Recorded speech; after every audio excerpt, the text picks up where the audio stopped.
My boyfriend hid a secret relationship, so I trapped him with my beautiful cousin, spent his money, and exposed him at the airport. Imagine finding out your boyfriend has been lying, stealing, and playing you for months. What would you do? Here's what happened when I decided to take control. Ryan and I have been together 3 years. The first 2 years were nice, but the final year was all psychological warfare. He began scanning my phone, asking where I was going and who I was talking to. He'd become insanely envious if male coworkers texted me about job issues. He would make jokes about me being unfaithful in front of our friends. When I got furious, he would tell me I was exaggerating and that guilty people are defensive. The saddest part was that I never cheated, not even close.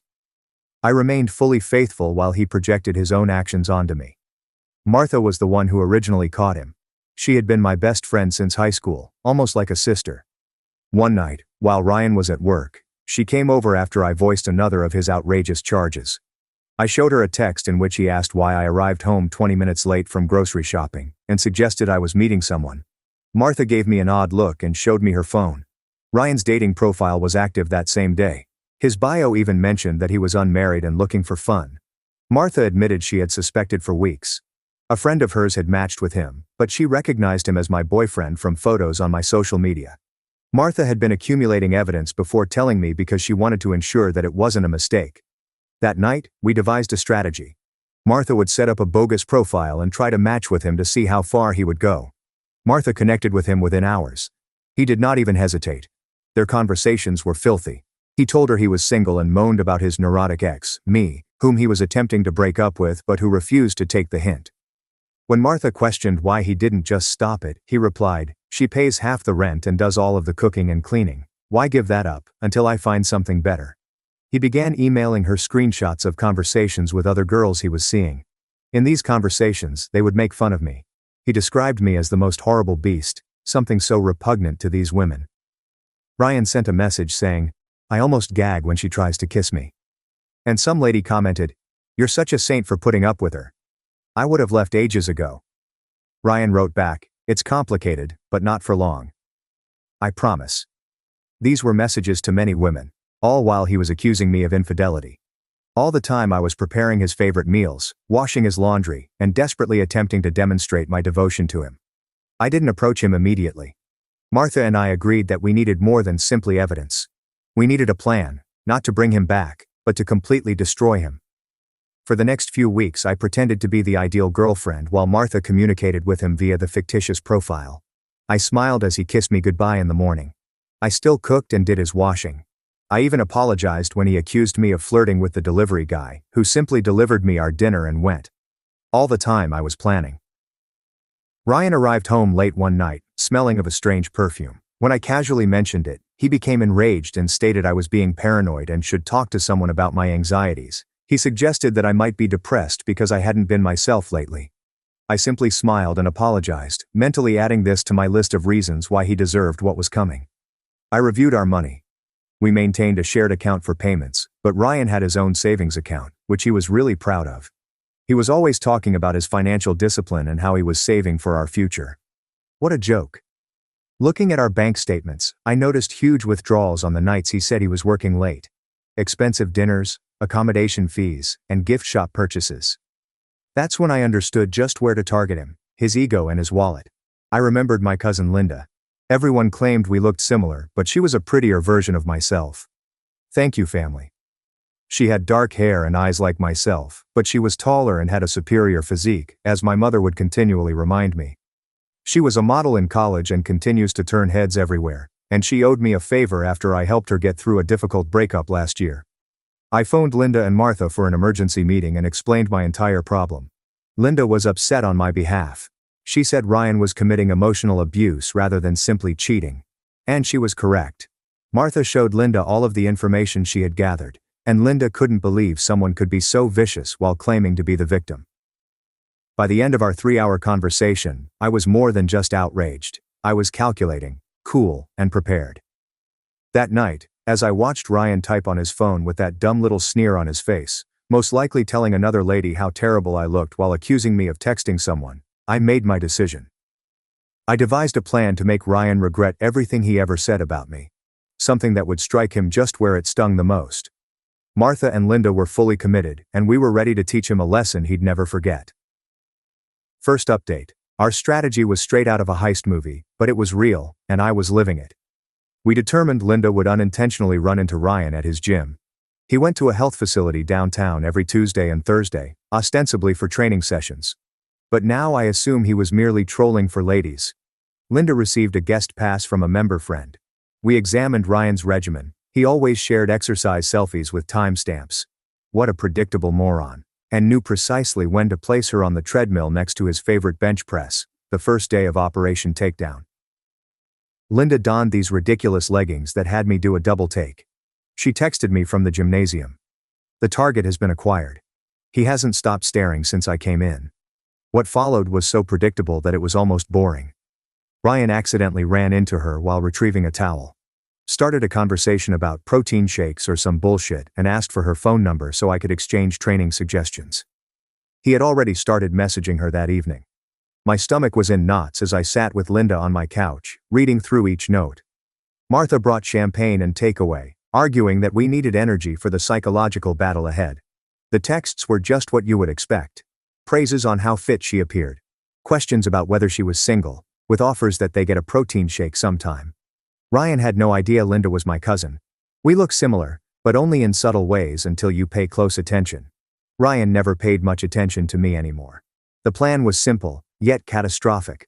Linda would date him, get him fully hooked, have him spend ridiculous amounts of money on her, and then we'd finally reveal everything. Meanwhile, I'd continue to play the innocent girlfriend while secretly enjoying seeing him dig his own financial and emotional grave. Linda and Ryan had their first date 4 days later. He informed me that he had a work function that night. I kissed him goodbye, encouraged him to have fun, and then drove straight to Martha's apartment, where we followed the entire evening via Linda's play-by-play texts. He took her to this extremely expensive restaurant that he'd never taken me to, despite my hints about wanting to go there for our anniversary. Linda claimed he bought the most expensive wine on the menu, bragging about his important position and bank account. He even had the audacity to imply that he was almost single and ending a dead-end relationship. When Linda emailed us a toilet selfie from the dinner, I nearly vomited. It was bizarre to see my lover on a date with my cousin while I sat on my best friend's couch, eating popcorn and plotting retribution.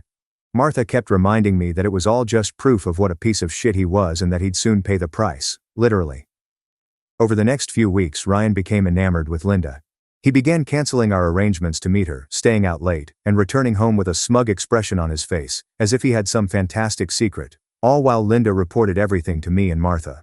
The money spending began modestly: dinners, small gifts, and concert tickets.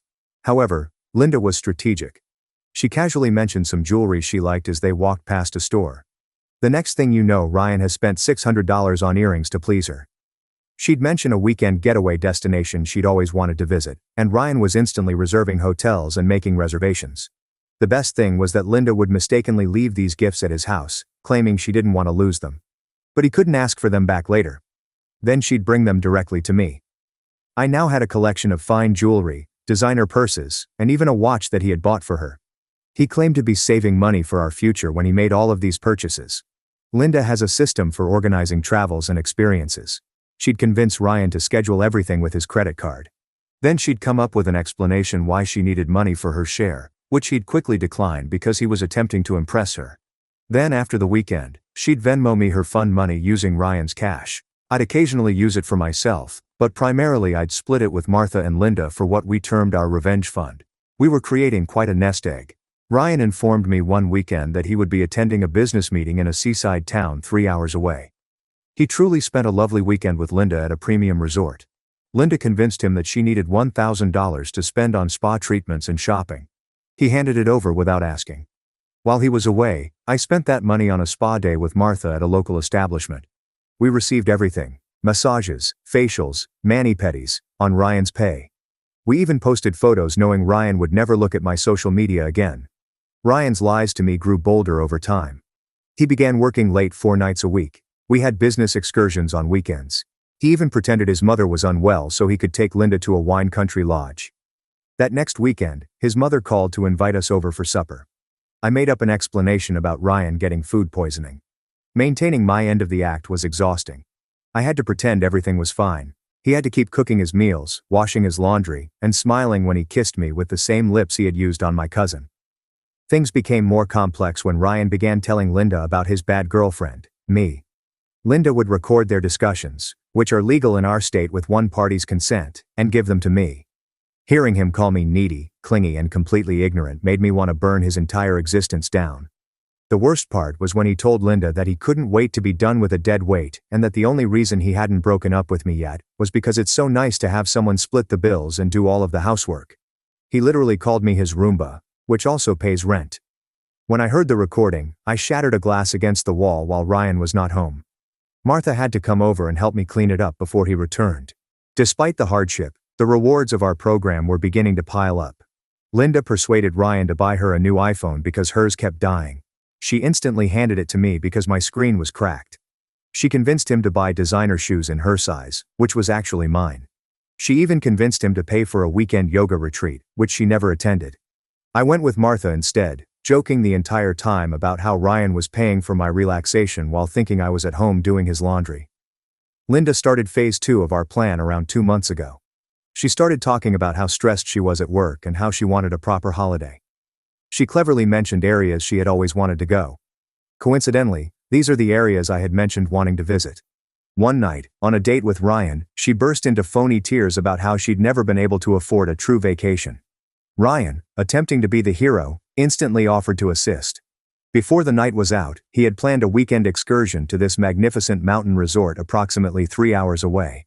All expenses have been reimbursed. This is where things got interesting. Linda called Ryan the day before the trip, sobbing. Her grandma was in the hospital, so she couldn't possibly go that weekend. Ryan was horrified, especially because the reservation was non-refundable. Linda, being the compassionate person she is, suggested he take the trip anyhow because he had worked so hard. Ryan grudgingly agrees. When Ryan informed me he was going on a guy's fishing trip that weekend, his cover story to me, I texted Linda and Martha. The plot was in motion. Linda had previously quietly given me the reservation information. As soon as Ryan went for work the next morning, I packed my things, picked up Martha, and drove to the same resort Ryan had reserved for his weekend with Linda. We checked in with the reservation Ryan had paid for. When I presented my ID, the front desk did not even blink. The reservation was made in Ryan's name but did not include guest names. We spent the entire weekend in luxury. Spa treatments, gourmet dinners, and hikes with a private guide, all paid for on Ryan's credit card. We even ordered room service and charged it to our room. Meanwhile, Ryan was emailing Linda about how unhappy he was, but how he was making the most of his fishing excursion with imaginary companions. We shot a lot of images that weekend, but we were careful not to post them someplace Ryan may notice. Those photographs went into what we called our evidence locker, a folder that we'd later utilize to show Ryan how thoroughly he'd been fooled. When I arrived home Sunday night, Ryan was already there, telling me about all the big fish he and his mates had caught. I nodded and asked questions, seeming to be attentive while privately repeating the memories of relaxing in a hot tub with a glass of costly champagne that he had purchased. This pattern lasted for another month. One of my favorite frauds was the birthday gift scheme.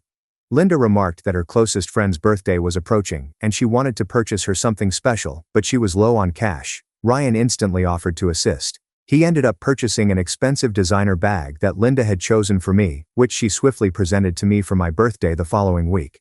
I took that backpack everywhere, including on dates with Ryan. He complimented it once, saying it appeared costly. I just smiled and said Teresa had gotten it for me, which was not a lie. His savings account was depleted, and he'd begun moaning to me about unforeseen expenses at work and how we might have to tighten our belts for a bit. The arrogance. Meanwhile, Ryan's relationship with Linda became more serious. He began talking of presenting her to his acquaintances, possibly even his family. Linda dodged expertly, constantly keeping him at the ideal distance, near enough to keep spending money on her, but not so close that their relationship would progress in any significant sense. Ryan was unaware that we were preparing for something significant. Linda had begun to plant seeds about a luxurious vacation she had always wanted to take. Some tropical resort with private bungalows above the ocean, where accommodations cost around $1,000 per night. Ryan naturally accepted the bait and began looking into options to see how he might finance it. That's when we realized he was transferring money from our joint account to his secret one to support his double life. Money that was supposed to go toward our debts and future. He'd been stealing from me to impress my cousin. Finding those transfers felt like getting hit in the gut all over again. However, it has made me more driven than ever to do this. As the third month of our program came to an end, Ryan was arranging this expensive vacation, depleting his savings account for deposits and purchasing new bags and ludicrous tropical clothing. Little did he realize, it was all leading up to the final stage of our strategy. But we weren't quite prepared to release the trap. Not yet. We have at least one more month to make him pay. Literally. What is the best part? He had no idea what was going to happen. He still assumed I was entirely unaware. Still preparing him meals and doing his washing like the ideal girlfriend. Linda, he still believed, was as much in love with him as he was with her. He still believed he was in charge of the situation, but we had complete control. And he would soon discover how terribly he had been duped. The second update came in month 4 of Operation Destroy Ryan's bank account, and things became pretty interesting. Linda had Ryan wrapped around her finger by this stage, and he was getting sloppy with his falsehoods to me. He'd work late and forget to text that he wouldn't be home for supper. He would leave receipts in his pockets, which I would uncover while doing laundry. He once called me Linda's name while half asleep. I had to bite my tongue so hard that it tasted like blood. Meanwhile, our retribution fund had grown to about $5,000 in cash as a result of Linda's theft and sharing of his money with us. Martha had also profited. We'd take turns using the spa packages and restaurant gift cards Linda would get from him. Ryan returned home one night, visibly agitated. He sat me down for a serious conversation about our finances. Apparently, he was having some temporary cash flow challenges and required me to cover some of our joint bills for a bit. Could I potentially pay the entire rent next month rather than just half of it, and also handle the utilities? He promised to pay me back once he received his job bonus. I nearly lost it right then. This involved spending thousands of dollars on my cousin while expecting me to fund his basic living needs. But I remained calm, nodded kindly, and promised to help out. What options did his oblivious lover have? When he left the room, I texted Linda and Martha. The phase escalation process begins immediately. The next day, Linda called Ryan in tears. Her automobile had broken down, and she needed $600 for repairs immediately. Ryan, despite having just told me he was broke, managed to find the money within hours. Linda accepted the cash, thanked him heartily, and divided it with me and Martha. We went shopping while her perfectly functional automobile sat in my apartment complex's guest parking, but the true goldmine was the tropical holiday planning. Linda had persuaded Ryan to rent this insanely costly resort in Bora Bora. Ryan was trying to come up with the funds, but Linda kept emailing him images of the location and raving about how it would be the most romantic week of their lives. I watched from the shadows as Ryan began selling items to pay the trip. His beloved vintage guitar collection, which he would never let me touch, sold on eBay. The valuable watch his grandfather left him was pawned. His crypto investments, which he was so proud of, were liquidated for a loss. All the while telling me we needed to cut back on pleasures like my daily coffee and Netflix membership. One night, when Ryan was showering, I checked his phone and discovered he had taken out an $18,000 personal loan. It's absolute crazy. Going into debt for a lady he'd known for less than 4 months while telling his partner of 4 years that we needed to cut back. During all of this, I was discreetly planning my exit route. Martha had helped me find a new apartment that was both affordable and secure. I had been slowly relocating my key paperwork and sentimental items there. I had started forwarding my mail to a P.O. box. I'd even opened a new bank account at a different institution where Ryan had no contacts.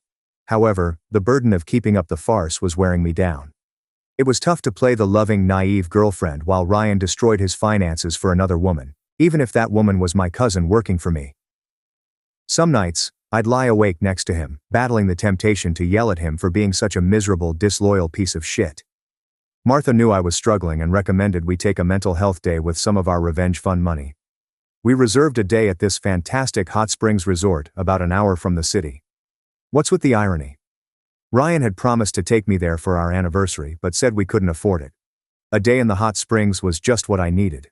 Soaking in mineral pools, having massages, drinking champagne at 11 a.m., all while Ryan was at work, anxious about money, and entirely oblivious that he was paying for my relaxation. It seemed like poetic justice. When I arrived home that evening, Ryan was already there, which was uncommon. He appeared uneasy, pacing around the living room. My heart sank. Had he somehow learned about our plan? But it was something else entirely. He sat me down and told me he'd been really considering our relationship. This was it. He was about to break up with me. After months of cheating and lying, he was finally ready to stop things and be open with Linda. I prepped my phony astonishment look, mentally rehearsing how I'd phone Linda and Martha the moment he departed, to inform them that we needed to expedite our deadline. But that is not what happened at all. Instead, this stupid guy got down on one knee and brought out a ring box, containing an engagement ring. He began by explaining that he had been distant recently, because he was dealing with personal challenges, but that he had concluded I was the person he wanted to spend his life with. That some individuals do not appreciate what they have until they are about to lose it. That he wanted us to start over. I was literally speechless. Was this his strategy? To lock me down with an engagement while still seeing Linda on the side? Or was he planning to end things with her? In any case, it was the most sad and desperate action I could think of. The ring was little, nothing like what he had promised to bring me someday. Clearly his finances were in worse shape than I had expected. I stood there paralyzed, my mind racing with alternatives. If I answered yes, I would have more time to exact maximal revenge. If I said no, the game would end too quickly. I did what any respectable woman in my position would do. I burst into tears. And they weren't wholly artificial. They were rage-filled tears. I told him I needed time to think. His distant demeanor had profoundly affected me, and I wasn't sure whether we could work things out. That I adored him, a lie, but needed time to contemplate his proposal. Ryan was devastated, but attempted to disguise it. He said he understood and would give me as much time as I needed. He even suggested that I remain with my folks for a few days to cleanse my mind. I almost laughed aloud. He was attempting to get me out of the flat so that he could invite Linda over. I feigned to agree, packed a suitcase and headed straight to Martha's house. As soon as I arrived, I called Linda and informed her of this bizarre new development. She couldn't believe it either. What type of sociopath proposes to one lady while organizing a lavish romantic getaway with another? We decided to take advantage of this new circumstance. Linda would become increasingly needy and demanding in the coming days, testing Ryan's financial boundaries. Meanwhile, I'd tease him about the idea, asking for time and space while actually using that time to organize my escape strategy. I stayed at Martha's for the next week, although I spoke with Ryan every day. I texted him phrases like "still thinking" and "need more time," and he responded with increasingly desperate messages about how much he loved me and how he'd do anything to keep our relationship going. Ryan called me 10 days after the proposal, sounding agitated. He needed to speak with me about something crucial in person. My heart raced. Had he figured out our scheme? I agreed to meet him at a coffee shop the next day and quickly called Linda and Martha to plan an emergency strategy session. We decided that I would wear a little microphone. Martha had one from her journalism days, so they could listen from her car, which was parked close. If everything went south, they'd be immediately there to help. We also planned a cover tale in case Ryan found what we were doing. Ryan wanted to discuss something other than our scheme. It was money. He said that he had recently made some unwise financial mistakes and was in serious difficulty. He had maxed out his credit cards, taken out loans, and borrowed from friends. He needs my aid to get back on track. He specifically asked me to take out a loan in my name to consolidate his debts. He pledged to pay it back, and that it would only be temporary. He even stated that it may be the first step in our life together, demonstrating that we were a team that supported each other during difficult times. I sat there, startled by the audacity. This man had spent thousands on another woman, lied to my face for months, and now wanted me to go into debt to address his financial difficulties, which he had manufactured by attempting to impress my cousin. It took everything I had not to throw my hot coffee in his face. Instead, I told him I needed to think about it, that it was a major decision, and that I was still working through his idea, which introduced a whole new layer of complexity. As I left, I could see desperation in his eyes and promised to let him know as soon as possible. When I arrived back to Martha's car, we all burst out laughing. This man's sheer courage was nearly admirable. Linda quickly began planning the next phase. She would inform Ryan that she had received an unexpected bonus at work and could now contribute heavily to their vacation. All he had to do was finish the bookings, and she would reimburse him for her share. Of course, Ryan was unaware that the payment would never be received. Ryan made the final arrangements for their Bora Bora vacation over the next 2 days. He had to borrow a few $1,000s from his brother to cover the remaining amount, but he had done it. All non-refundable, booked in both of their names. The trip was supposed to begin in exactly 2 weeks. Their flights would leave on a Friday morning, giving us 12 days to carry out the final phase of our plan, and Ryan had no idea what to expect. I have no idea at all. Last update.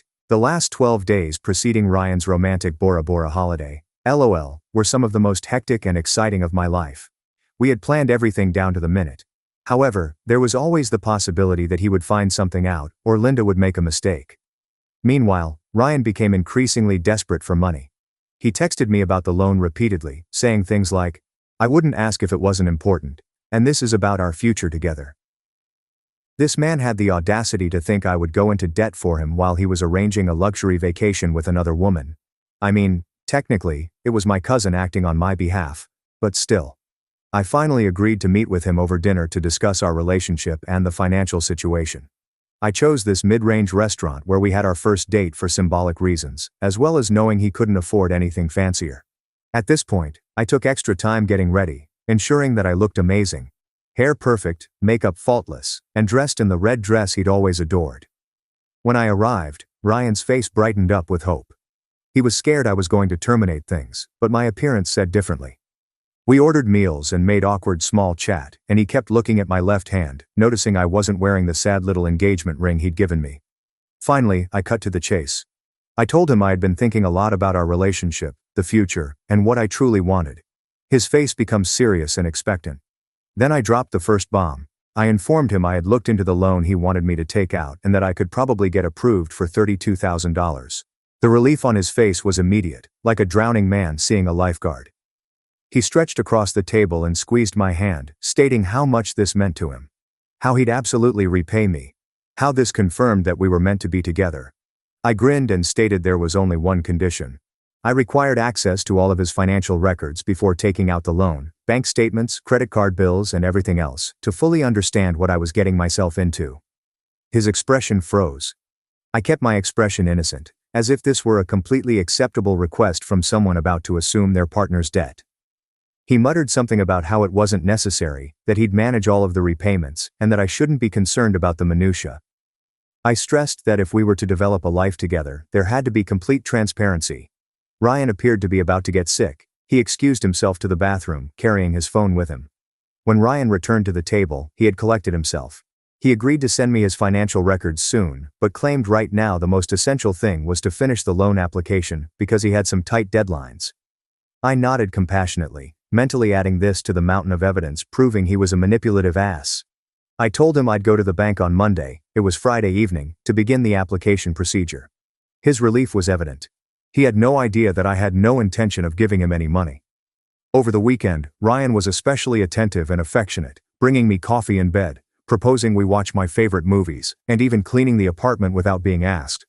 All while continually texting Linda about their forthcoming trip, which was now only 9 days away. On Monday morning, I told Ryan that I had a bank appointment. I put on my most professional suit and left the flat while he wished me luck. I actually went to meet Martha and Linda at our new favorite coffee shop to settle our plans. Ryan was eagerly awaiting my arrival home that evening. I informed him that the bank needed more time to analyze my application, but that everything seemed good. He tried not to show his disappointment and tension, but I could feel his hands trembling slightly as he held me. Linda played her MasterCard 4 days before the vacation. She contacted Ryan crying, claiming her grandma had just been ill and that she might have to fly home to see her instead of going to Bora Bora. Ryan panicked and began suggesting solutions. Could they postpone their trip? Number. Non-refundable. Could her granny wait? She was surprised he would suggest that. What if he accompanied her to see her granny instead? Number. Only when there is a health problem does the family get together. Linda called back with excellent news after giving him 24 hours to stew. Grandmother was stable, and the doctor advised there was no cause for immediate alarm. The Bora Bora trip could go as planned. Ryan was so relieved that he gave her flowers as a comforting gesture for her grandmother. Flowers were delivered to my new flat, where Linda was now residing half the time while we prepared for the next step. Ryan was in a terrible mess 2 days before the trip. The bank, aka me, still hadn't authorized the loan he so sorely needed. He was attempting to pack for Bora Bora while concealing his suitcase in the closet whenever I was home. He was juggling texts between me and Linda, hoping to keep both relationships afloat. It was almost tragic how pathetic he had become. Almost. The night before the big trip, I told Ryan I needed to talk to him about something serious. His face turned pallid. He presumably assumed it was about the engagement or the money. Instead, I informed him that I would be staying with Martha for a few days to reflect about our future plans. His relief was apparent. This solved his difficulty of leaving for the airport without me asking questions. Ryan had no idea that while he was at work the day before, I had already relocated the majority of my remaining items to my new apartment. All that remained were some clothes and toiletries that could easily fit in a single suitcase, which I packed while he was showering. As I was preparing to depart, Ryan hugged me hard and said he hoped I'd have an answer concerning our future when he returned from his business trip on Sunday. After 4 years together, I was still surprised by his ability to lie to my face so convincingly. When I closed the flat door, our final countdown began. Operation Complete Destruction was officially started. I walked directly to Martha's house where Linda was waiting. We ordered pizza, opened champagne, and reviewed our strategy one more time. Ryan will fly to the airport tomorrow morning, expecting to have the romantic holiday of a lifetime with his stunning secret girlfriend. Instead, he was about to have the worst day of his life. We slept very little that night because we were so excited. Linda texted Ryan at 6 a.m. "Good morning.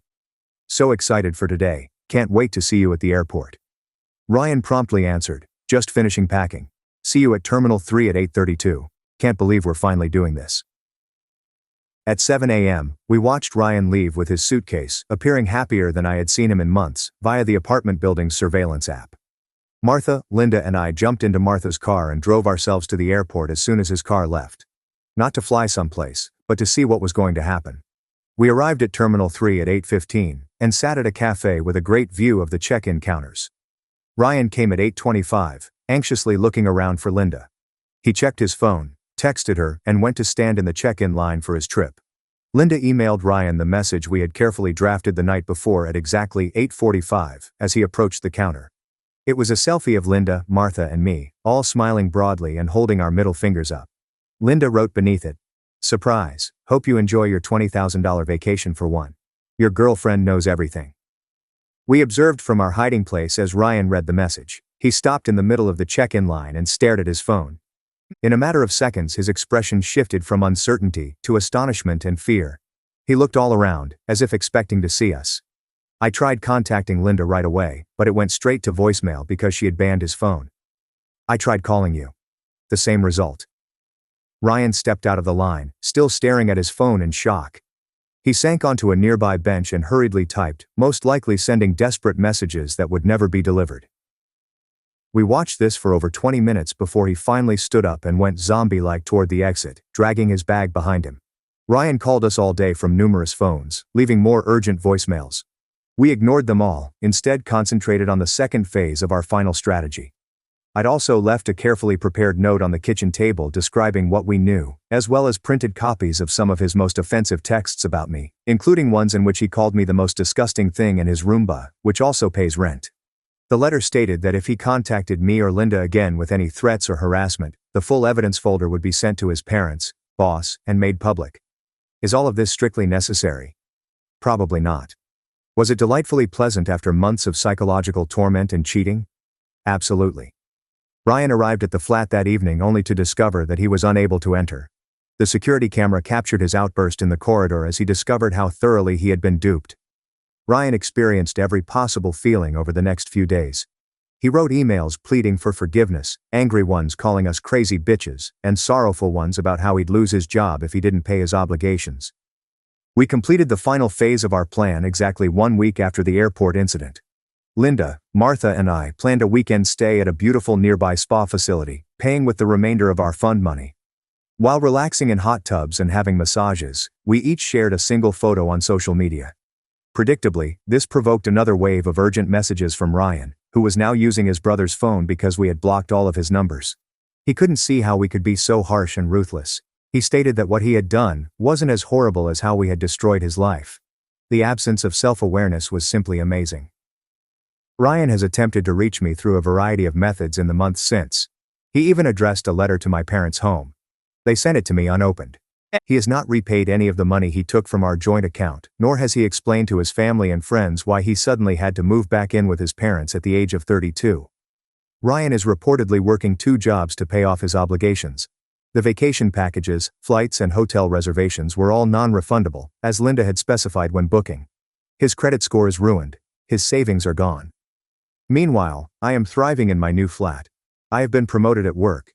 I'm wearing fancy clothing and jewelry that Ryan paid for. I'm planning a genuine vacation with Martha and Linda next summer. One that we will pay for with our own money, since we are not sad cheaters who must manipulate others to get our goals.